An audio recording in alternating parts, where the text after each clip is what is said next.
I was never really up for going out. I'm more of a stay-at-home with a pizza and scary movie type guy. However, I've been feeling so lonely lately, specifically in the relationship category. See, I've never had very good luck with the dating scene. Most people nowadays want to use dating apps anyway. I don't own much more than a hand-me-down laptop and an old flip phone in the electronics department, so I guess you can call me an old-school type of person. My mom is always asking me when I'm going to get married and start a family, as I am 32 years old, and she seems to feel that I will never find happiness unless I'm shacked up behind a white picket fence with two shaggy dogs and a baby on my wife's hip. I decided it was time to venture out since my co-worker Sam called and practically begged me to come to the bar with him and a couple of his close friends tonight. I got a shower, brushed my teeth, and put on some year-old cologne that hasn't left the medicine cabinet since I got it for Christmas. I was trying not to overthink my clothes, since I wasn't really out looking to impress anyone. I chose a blue button-down shirt and gray jeans. Cuffed, I said to myself as I rolled up one of my pant legs. Nah, that looks weird. I grabbed my keys, headed out the door, locking it behind and stepping out to the driveway where my 2018 Chevy Aveo sat. "Hey there, old girl," I whispered to the car while tapping her on her cold gray hood. When I pulled into the gravel driveway of the bar, I noticed it had begun to rain a bit, so I reached into the back of my vehicle to grab an umbrella. I quickly realized I must have left it at work last week when it rained early in the morning, but ended up being a beautiful day by the time my dragging shift was over. Just my luck, I muffled as I squinted my eyes looking at the tiny droplets rolling down my windshield. I took a deep breath, quickly stepped out of my car, and did a small jog up to the door of Motley's, the smallest bar in Richland. Stepping inside, I shook off the bit of water on myself and peered around the room, hoping that I would see Sam and his friends. That's strange. They weren't there.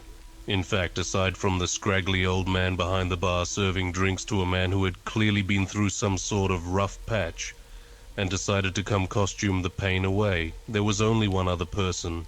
A woman. She was beautiful, long blonde hair, fair complexion, and by the looks of it, seemed to be a fairly decent pool player. Standing in the corner of the room under low lights, she chalked up her pool stick and set herself up for a new game. I was almost mesmerized by her body language. I must admit, it's been a while since I've seen a woman that was really my type and not met her under business circumstances. Ring, ting, ring. I nearly jumped out of my skin. I fumbled my phone out of my semi-wet pocket from the rain and looked at the small screen. Sam, 689-719-0163. I answered with a bit of annoyance in my voice. After all, like I said, I am not the guy that liked to go out, and here I am by myself. "Yeah?" I said. "Hey, I'm sorry I didn't call earlier. I got held up at the office and you're not going to make it, right? I'll catch up with you next time, buddy. Sorry." I hung up without saying a word. Sighing, I flipped my phone closed and shoved it back in my pocket. "Trouble with your friends, eh?" I hear a soft voice behind me. I giggled while petting the back of my head and turning around. Yeah, they aren't coming, I guess. "Well, why don't you grab a drink and come play around with me?" she said as she grabbed another stick and chalked it up. "Oh no, I'm good," I said. I could feel my mind start to race and my face start to flush. "Oh, come on, I insist. I'm Clara." She smiled at me. She had a beautiful smile. Her teeth were perfect and her face was oddly symmetrical. She walked around the table slowly. The balls were already set up like a perfect triangle, pointing directly at her. "You shoot first," she said enthusiastically with that big smile of hers. "All right, but I'll have to warn you. I'm really no good at this game." "Ah, don't you worry. It's all for fun, right?" she said. "Right," I said as I cocked my head to the side and shrugged my shoulders.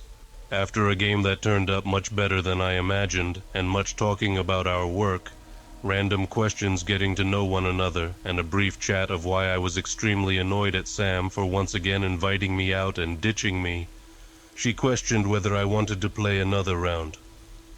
I said eagerly, "Sure." I must admit I was enjoying the company and conversation. Most women, or should I say girls nowadays, only want to either get right into physical stuff, or simply can't hold a conversation that isn't about reality TV drama or social media likes. How about we make it a bit more interesting this time? She had this look on her face that I couldn't quite decipher. Tell me what you have in mind, and then I will say yes or no. The room was quiet. The old CD jukebox had just stopped playing "We've Only Just Begun" by the Carpenters in a dull and warped tone that was slightly unsettling. As she placed both hands on the edge of the pool table, I walked toward her with a curious look on my face, waiting for her wager. The room seemed to get just a bit darker, and I could hear the now heavy rain spackle spackle on the tin-like roof of the bar. "If I win, I want you," she said in a low tone. Her head hung just enough that her long, clearly fresh-washed blonde hair was dropping to the sides of her cheeks, but her smile, it grew a small bit larger than before.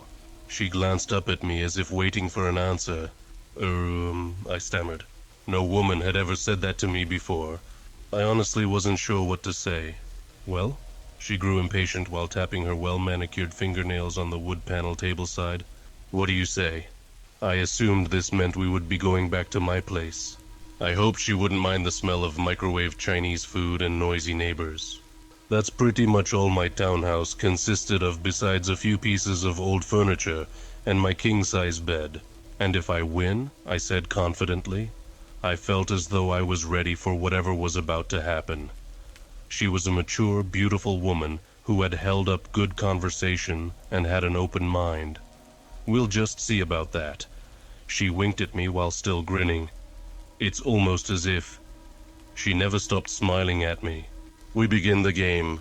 At first it was a normal playful banter between us, but as the night went on, I noticed her demeanor change in an eerie way.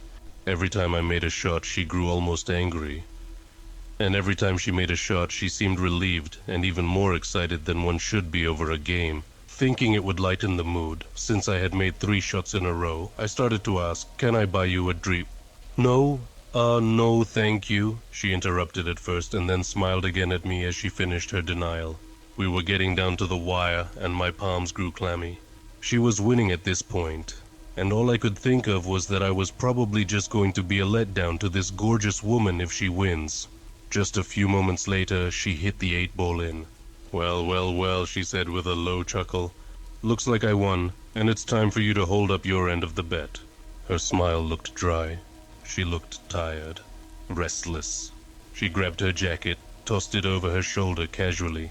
Are you sure you want to do this?" I asked her. Still smiling and looking satisfied with her win, she said promptly, "Absolutely, I need to."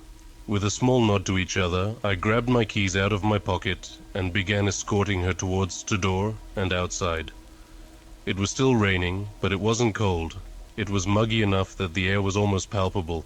I opened the passenger door for her. Realizing that almost all my cup holders were full of empty takeout drinks, I embarrassingly said under my breath, "Sorry about my car. I'm a skinny man that can really put away my food, and I work a lot, so I eat out more than I eat at home." She didn't answer. She seemed eager, like she didn't care about anything I was saying. I ran around the front of the car and got in. I immediately noticed something was off. She was looking at me, with eyes as big as I've ever seen, smiling as usual, but this time was different. Her mouth was wide and there was a gap between her top and bottom teeth. I swear, the corners of her mouth were almost reaching her ears. "Are you ready?" she asked me quietly, almost whispering. The rain was still falling, but for some reason all I could hear was Clara. Yeah, I'm ready," I said with much trepidation. I thought to myself, is this a mistake? I don't even know this woman, and she's starting to creep me out. I began pressing my key into the ignition and she told me to stop. I set my keys back on my lap, looking over toward her. Looking around her wide eyes and bigger than ever smile, I noticed the windows around her were all foggy, as if she was burning up with a fever and the car was freezing. She was radiating an unnatural heat. My eyes came back into focus. That's when I realized she was drooling. Her hair looked a bit less kept now, more stringy and scraggly. She was breathing heavily. "Do you need water?" I asked in a concerned tone. Only her mouth moved. In a guttural tone she whined, I need you, Jacob. I never told you my name, I shuddered. At this point, I felt nothing but sheer panic. Her eyes started looking me up and down slowly, and her drool began to turn a reddish brown, like old blood. She was still giving off an incredible heat that was starting to move into the rest of the car. I felt trapped. I couldn't move, I was so terrified. I looked down at her once manicured nails in the bar to notice claw-like fingers that had no actual nails on them. They were just sharp skin needles.